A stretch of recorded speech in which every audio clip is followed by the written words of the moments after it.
Welcome to Smart, Amazing Conversations with Dr. Nancy, a podcast that takes a look at stories of life and leadership for smart, amazing women and men like you. The way I can give support to the world right now is by showing up.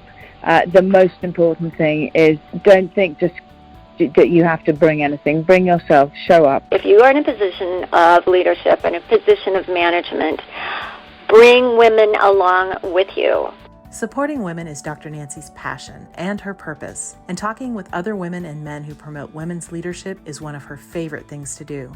I've yet to meet a woman who did not know what she really wanted. She was just either afraid to ask the questions or she was afraid of what the answers meant. Their stories connect us and help us understand that the possibilities are endless if we support each other and lift other women up. Trust is created by persistent identity. I show up in my conversations. I build relationships. I show up as myself time and time and time again. And trust is built. It's one conversation at a time. Julie Hermelin is the co-founder and managing partner at Gutsy Media, a research-backed, entertainment-forward, narrative change storytelling studio, and its sister nonprofit, Wake Up and Vote. A seasoned creative producer working at the intersection of entertainment, issue advocacy, and healthy communities, her projects transform complicated ideas into engaging and emotional narratives to expand the cultural conversation. Gutsy's work looks to bring people together by opening windows of consideration so they can solve the most pressing problems of the day. Now here's Dr. Nancy and her guest, Julie Hermelin. I'm going to start out by doing something very, very important. I want to talk about you, how you got to be you, the person I'm talking to today, because we've all had, when somebody sees a woman that's successful, she's got they look at the vita and you look at the background and the talents and the abilities. Women get very, very anxious about somebody else being smarter, thinner, better looking. But the point is that typically every woman that you've ever met, including myself, has been through journeys and trials and tribulations, peaks and valleys. And these are what bring us together as women, are those stories. And you're a storyteller, but tell me your story and how you got to be you. My story and how I got to be me. I am one of 5 or 9 children, depending on how you slice it. I'm very, very close with my 4 cousins who were we were kind of raised together. And so just within that, I remember reading Lord of the Flies, and I was like, oh yeah, right. Like, it was a scrum. The 70s, there's a lot of kids running around.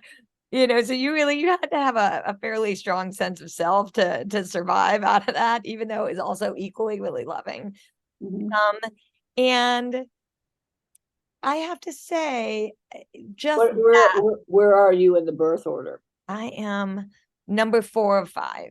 Number 4. Okay, well, number 4 of 5, and I've got 3 sisters and a brother, and in that kind of family of 5, and I think I am blessed by a family of strong personalities.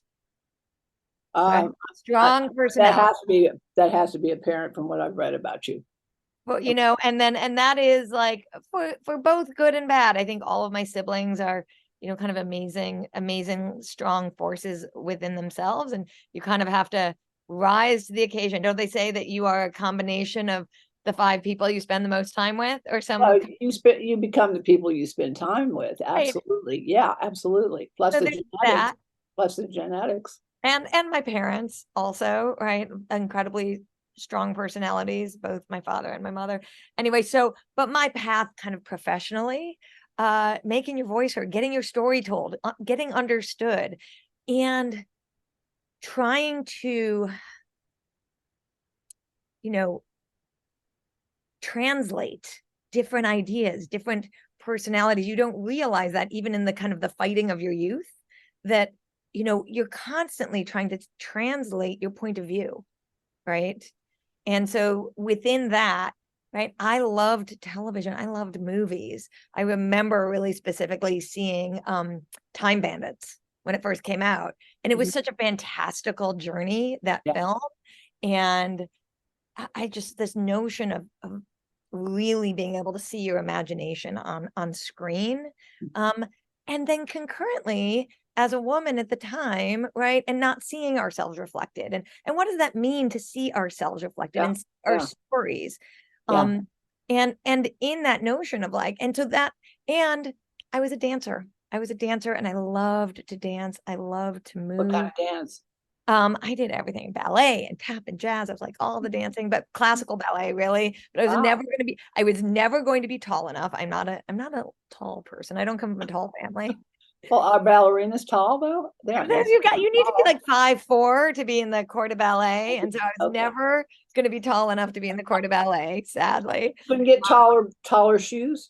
Exactly. So I was like, maybe I want to be a choreographer. And so it's like, maybe that's my path. And then, but I also, for me, when I really found filmmaking as a profession, as an art form, I was like, oh, it combines this movement of dance and this poetry. I used to write poetry. So that notion of writing poetry and filmmaking and combining all of that really is what led me then to kind of say, oh, I want to be a music video director, because that combined all of those things that I love. And this idea that I want to make stories that do capture, at least at that point, we kind of go on this journey of self to community, self to other. So at that time, and I'm, late teen, early 20s, I'm like, I want to see my story on screen. Now I'm at a point in my life, I'm like, there are so many stories, and there's so much access to filmmaking tools. It's how I didn't realize it at the time, that is where that storytelling is a root of empathy and empathy creation, but it's also part of identity construction and identity building. Yeah. We are our stories. These are the stories we tell ourselves. Yeah, absolutely. Well, and storytelling, if we stop and even think about the concept, we're talking about storytelling more than we've ever talked about it in this last year or two. And I don't know if it's because of COVID or whatever, the relationships that we've been developing, but it's really it's coming down to storytelling. I'm on the National Women's History Museum board, and it's all about storytelling. But remember, if we remember our history, we go back and you talk about culture, changing culture through stories, which I think you're absolutely correct in the whole persona. But that we didn't have, the only way we learned anything was storytelling, because we didn't read, pictures and storytelling is how we passed down from one culture or one generation to the next. So in some respects, we're just kind of going back to the most important but we're going back also because we are in a day now where we live a little bit in a choose your own adventure media landscape. We really do. And within that context, right, society is a set of shared narratives. Yeah. Right? Yeah. So we live in a global society. Yeah. Yes. But we also don't live with shared narratives. Yeah. Because there are so many narrative paths and narrative bubbles that we're all learning, that we're all existing in. So, there are these people that are the seekers, right? We do a lot of like values-based audience analysis and research so that we can learn how to tell stories to different audiences based on their values. And there are people whose value is to be seekers. And those people whose values are to be seekers, they want to learn other people's stories. They're curious. They want to kind of explore the peripheries. And what that does is that kind of continues to push the boundaries of certain stories and certain shared narratives. But then there are people that really don't, that really like their comfort place is a place of very traditional narratives. Yeah, day to day, or also grounded or historical narratives, right? There's a value that change is not something that is comfortable to them. Yeah. And so in this notion that everyone is coming up with like their own narrative bubbles, how are we bringing these narratives together? Yeah. How are we creating, more shared narratives and more shared language? Yeah. Between the seekers on the farthest edge and people that are more traditionalists at heart, because But we everyone can, wants but to we be can the learn. hero We in can their own learn. story. We can learn from each other.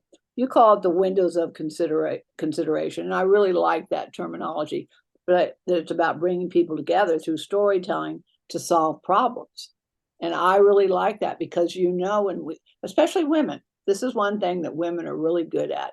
It's when we're about narratives, but we're also about storytelling. But when we come together, we're also problem solvers. Who takes care of the community? Who takes care of the family? We're there solving problems one after another, and we're looking at the big picture, the details, but the minutia, but the big picture as well. So, but the window, I like that, windows of consideration has a real nice. I like it, but we can't become what we can't see, what we can't hear, and what we can't read about. So you are one of the ultimate storytellers. You are a seeker, but you're also a storyteller. And your background, when you talk about social, you talk about the culture and changing the narrative. But MTV, I mean, MTV was like nothing we've ever seen in the history of TV. Period. It was, and of course, Gutsy Media. I mean, they come together so beautifully. But I think it tantalizes people to live on the edge of this. And yes, still there's that tradition, but still you can still live on the edge, but still go back to the tradition. So I think MTV, a lot of us, we grew up on MTV, and that was the most important thing for many of us, was just to say, the possibilities are endless, and it's about having fun. And too many hours watching MTV for sure. But I do love that you kind of picked on that phrase, that windows of consideration, because there's two things, right? You could show someone an aspirational vision of this, positive future, right? Yeah. But that doesn't mean it necessarily will sink in. People need to come to their own conclusions. Well, with any story you tell me, I'll take what I want. I'll take what I want. Yeah, everyone's coming with their lives to whatever story you're telling, and you may not know their lives, or you may know their lives. So how are we really deeply listening, right? Yeah. Really deeply listening to, your life, which is a life of, this love of riding and horses and ranching. Like that's, you're coming to any story you're listening to with everything that you are, right? Yeah. So what are the ways I can have you consider a point of view that you might not have considered before? And I can only do that if I can hear and understand your life. Yeah. And then frame my storytelling so that you can find yourself in it. Yeah. But Julie, one thing about women, we are not good at sometimes sharing our stories.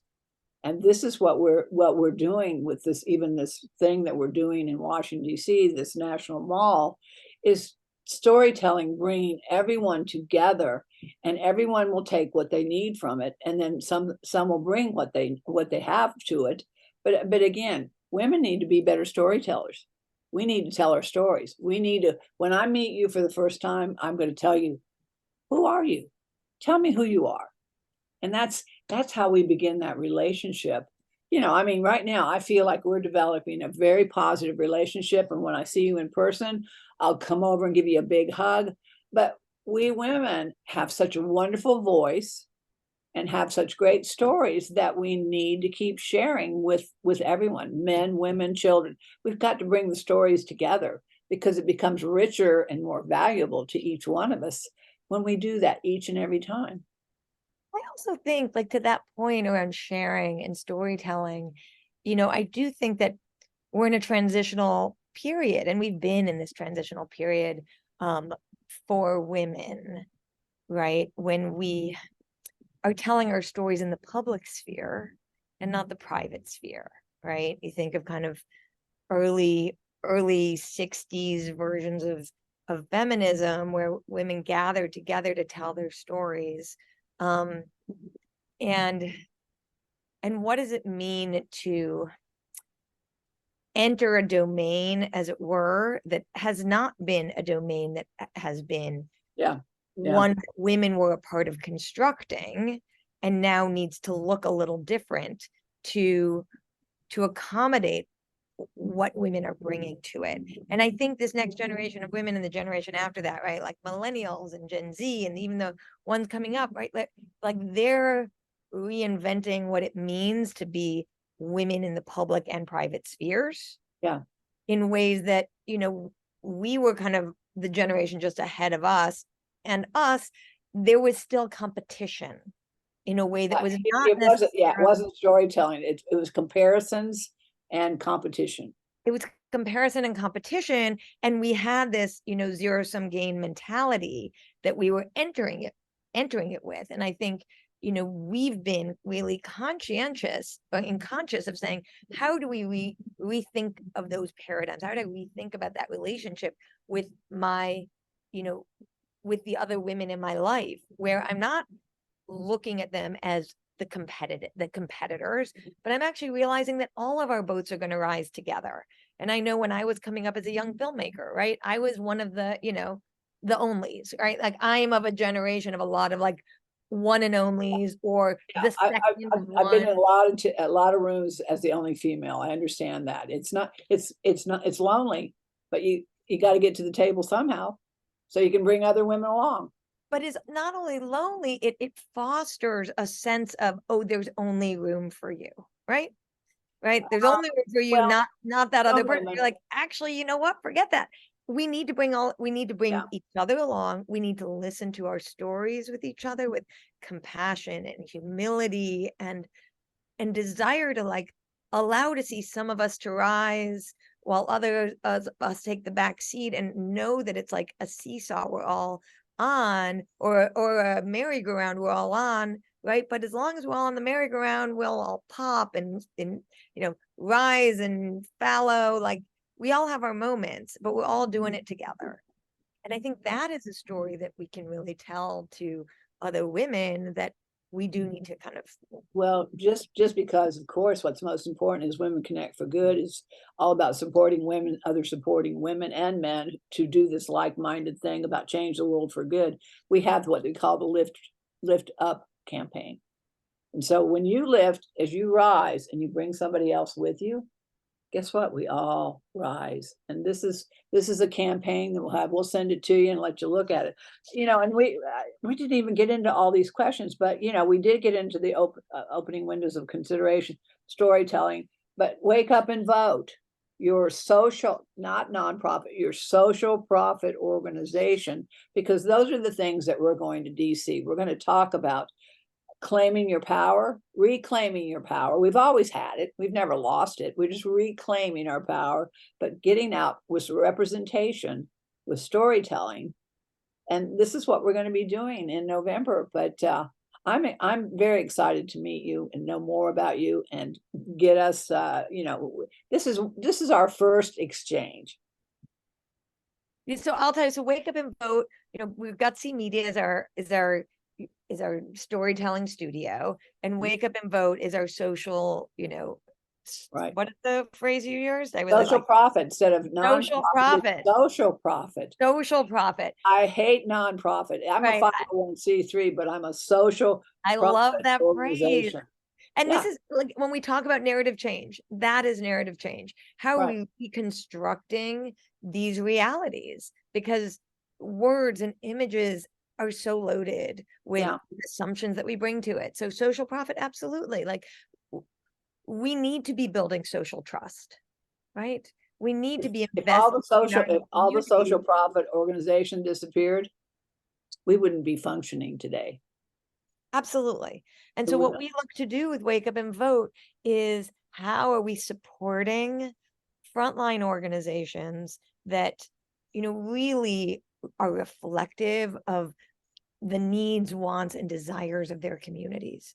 Organizations that have, that are coming from their communities, they're there to hold their electeds accountable, to make sure that the problems and challenges of their communities are being resolved and addressed locally, and that ladders up statewide, federal, right? Because Absolutely. ultimately, we all want to live in these communities together, and we want our communities to be healthy and thriving. Yeah. But it's a lot to have our jobs, raise our kids, take care of our parents, be good neighbors, be good friends, and take that extra, vision of our civic responsibility, because democracy is inherent in democracy is civic responsibility. We need to be engaged. If you don't show up, I haven't say this, if you don't show up to your community, then you're going to be living in a house that someone else has painted. You're going to be living in a house someone else has built. Right? You need to participate in whatever way you can. And sometimes you can't, and sometimes you can, but you might have the friend that does, or you have these organizations that are doing it. And so we try to provide these organizations with media that can tell their stories, that can reach their communities, that can have more people know about them and engage with them. And again, really tell the stories of what they're doing and what they're growing and building in ways that are affordable to them, that brings other funders on board. And from my music video background, is always entertainment first. And we can also tell people, like, a lot of times organizations want to lead with the problem, or they want to lead with like the program, right? Like, we are doing this thing. Like, no, what we tell them is lead with your vision. What do you want your world and community? Get people on board with changing the world for good.